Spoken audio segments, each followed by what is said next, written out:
Assalamu alaikum wa rahmatullahi wa barakatuh. Je vous souhaite la bienvenue à toutes et à tous et j'espère bien sûr que vous êtes en bonne santé. Le sujet d'aujourd'hui est pour moi très important car il concerne notre foi, il concerne notre cœur. Le sujet d'aujourd'hui est l'hypocrisie en islam. Alors qu'est-ce que l'hypocrisie? Comment la définir? Quelles sont ses catégories? L'hypocrite est-il toujours musulman? Quelles sont les caractéristiques ou les attributs qu'Allah subhanahu wa ta'ala a donné des hypocrites dans le Coran et le prophète sallallahu alayhi wa sallam dans ses traditions prophétiques? Doit-on avoir peur de l'hypocrisie? Et dans mon dernier point que je traiterai, comment se préserver de l'hypocrisie? Et c'est pour moi le point le plus important. Sans plus attendre, on va commencer par définir qu'est-ce que l'hypocrisie. Et je vous donnerai des exemples pour que ce soit plus clair. L'hypocrisie, c'est le fait de cacher la mécréance ou la négation ou le fait de ne pas croire en Allah subhanahu wa ta'ala et de montrer en apparence que nous sommes croyants. Je vous donne un exemple. Une personne qui ne croit pas en Allah, ni en ses prophètes, ni en ses anges, ni en ses livres, mais qui montre en apparence qu'il croit en tout ça. Donc ici, c'est la première catégorie. Les ulama, comme Ibn Rajab, ont appelé ça an-nifaq al-akbar, la grande hypocrisie. Et la personne qui est dans ce cas-là, elle n'est pas musulmane. Et ce nifaq, cette hypocrisie, c'était l'hypocrisie qui était présente à l'époque du prophète sallallahu alayhi wa sallam. Comme vous savez, Allah azza wa jal en a parlé dans le Coran. La deuxième catégorie du nifaq, de l'hypocrisie, les ulama ont appelé ça an-nifaq al-amali, la petite hypocrisie, mais ça reste un grand péché. C'est le fait de faire des bonnes actions en public et de les délaisser lorsqu'on est seul. Je vous donne un exemple. Une personne qui va faire des sadaqat, qui va faire des aumônes devant tout le monde, mais lorsqu'elle est seule, il ne va rien faire. Ou une personne qui va prier toutes les prières surérogatoires lorsqu'il est en groupe, lorsqu'il est avec tout le monde, mais lorsqu'il est seul chez lui, il ne fait rien de tout ça. Pour être plus clair, c'est le fait de montrer la piété en apparence, en public, mais de ne pas l'être lorsqu'on est seul.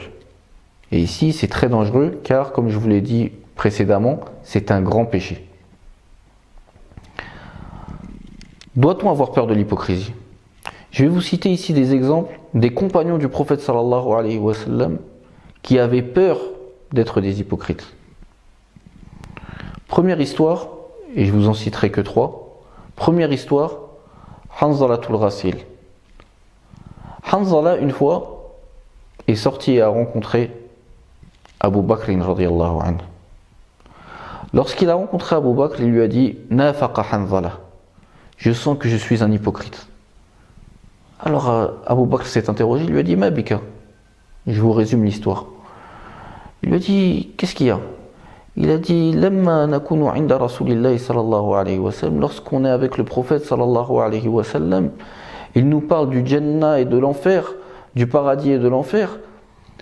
Ka'anna ra'yu 'aynin. Il a dit comme si on y était.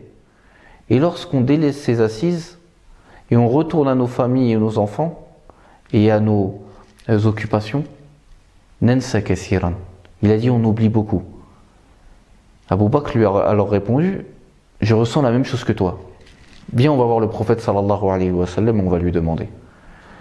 Lorsque Hanzala et Abu Bakr sont arrivés auprès du prophète sallallahu alayhi wa sallam, après que Hanzala lui raconte l'histoire, sa situation, le prophète sallallahu alayhi wa sallam, et regardez la sagesse de votre prophète. Il lui a dit, Ya Hanzala, sa'atun wa sa'a, sa'atan wa sa'a, sa'atan wa sa'a. Chaque chose à une heure. Il y a une heure pour les assises religieuses, pour se rappeler Allah Azza wa Jal. Il y a une heure où tu t'occupes de ta famille, tu t'occupes de tes enfants, etc., etc. Regardez le ressenti que Hanzala avait. Il sentait que le fait qu'il oublie un petit peu le paradis et l'enfer, et il oublie ce khushu', cette concentration et cette envie de rencontrer Allah subhanahu wa ta'ala, il le sentait, il le ressentait comme de l'hypocrisie. Une autre histoire rapportée par Huzaifa radiyallahu anhu. Huzaifa, comme vous le savez, c'est le détenteur du secret du prophète sallallahu alayhi wa sallam. Le secret du prophète, c'était qu'il connaissait le nom des hypocrites. Et il a donné ce secret à Huzaifa radiyallahu anhu. Huzaifa un jour a vu Omar ibn al-Khattab radiyallahu anhu suivre une janaza pour aller prier une janaza. Alors Huzaifa l'a appelé, ashara ilayh, et il lui a dit: assis-toi, n'y va pas. Il lui a fait comprendre que cette personne-là qui allait être enterrée, sur qui on allait prier, c'était un hypocrite. Comme vous savez, Allah subhanahu wa ta'ala a interdit aux croyants de prier sur les hypocrites. Regardez la réaction de Omar radiyallahu anhu. Il lui a pas dit: ah, c'était un hypocrite, la'natullahi alayh, car le maudit. Il a dit: ya Huzaifa, il a dit: je te demande par Allah, dis-moi si je fais partie des hypocrites. Regardez, le sujet que je suis en train de traiter aujourd'hui, c'est pas le fait qu'on aille demain chercher qui sont les hypocrites autour de nous. C'est le fait de se demander: est-ce que nous sommes des hypocrites? C'est ça le plus important, c'est ça le but de ce cours. Et le but de ce cours, c'est que si nous on trouve des attributs ou des caractéristiques des hypocrites en nous, eh ben on essaye de changer, on essaye de s'améliorer. Le but premier de ces vidéos, c'est que nous, on s'améliore et qu'on se rapproche d'Allah subhanahu wa ta'ala. Il est rapporté que Abu Darda radiyallahu anhu, qui est un compagnon du prophète sallallahu alayhi wa sallam, demandait protection à Allah subhanahu wa ta'ala contre l'hypocrisie à chaque prière. Il demandait qu'Allah subhanahu wa ta'ala le préserve de l'hypocrisie. Et des histoires, il y en a plein. Ibn Abi Mulaika, qui est un tabi'i, qui est un pieux prédécesseur, dit: Adraktu thalathina min ashabi nabi sallallahu alayhi wa sallam kulluhum yakhafu an-nifaqa ala nafsihi. Il a dit: j'ai rencontré 30 compagnons. Parmi les compagnons du prophète sallallahu alayhi wa sallam, ils avaient tous peur de l'hypocrisie. Ça montre que eux, ces compagnons, à qui Allah subhanahu wa ta'ala a promis le paradis, eux, ils avaient peur d'être des hypocrites. Quelle doit être notre situation à nous? Je vous laisse, Inch'Allah, trouver la réponse. Allah subhanahu wa ta'ala a donné des caractéristiques ou des attributs des hypocrites dans le Coran al-Karim. Il a dit, Allah subhanahu wa ta'ala: Fi qulubihim maradun fazadahumullahu marada. Allah azza wa jalla a dit que l'hypocrisie était une maladie. Allah azza wa jalla a rajouté aux hypocrites à leur maladie une maladie. Parmi les attributs et les caractéristiques qu'Allah subhanahu wa ta'ala a dit, c'est qu'ils se moquent des croyants. وَإِذَا لَقُوا الَّذِينَ آمَنُوا قَالُوا آمَنَّا وَإِذَا خَلَوْا إِلَى شَيَاطِينِهِمْ قَالُوا إِنَّا مَعَكُمْ إِنَّمَا نَحْنُ مُسْتَهْزِئُونَ. Ils se moquaient des croyants.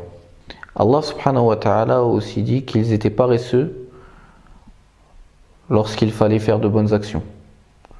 إن المنافقين يخادعون الله وهو خادعهم وإذا قاموا إلى الصلاة قاموا كسالى يراءون الناس ولا يذكرون الله إلا قليلا. Comme vous avez entendu, ils évoquent peu Allah subhanahu wa ta'ala. Parmi leurs attributs aussi, ou leurs caractéristiques, c'est qu'ils sont toujours indécis entre les péchés et les bonnes actions, entre la croyance et son contraire. Allah azza wa jalla dit: مُذَبْذَبِينَ بَيْنَ ذَلِكَ لَا إِلَى هَؤُلَاءِ وَلَا إِلَى هَؤُلَاءِ. Qu'Allah subhanahu wa ta'ala nous en préserve. Nous allons parler du point le plus important: comment se préserver de l'hypocrisie. Et ici, je vais essayer de vous citer plusieurs œuvres qui vont justement nous préserver de l'hypocrisie. Premier point, ou première œuvre, Qiyamul Layl, la prière nocturne. Car Allah subhanahu wa ta'ala a dit que c'était un acte ou une des œuvres des gens qui seront au paradis. Innal muttaqina fi jannatin wa uyun akhidhina ma atahum rabbuhum innahum kanu qabla dhalika muhsinin kanu qalilan min al-layli ma yahja'un. Il y a aussi le fait d'apprendre la science et le bon comportement. Ceci préserve aussi de l'hypocrisie. Le prophète sallallahu alayhi wa sallam a dit Khislatani la tajtami'ani fi munafiq husn as-samti wa la fiqh fi ad-din.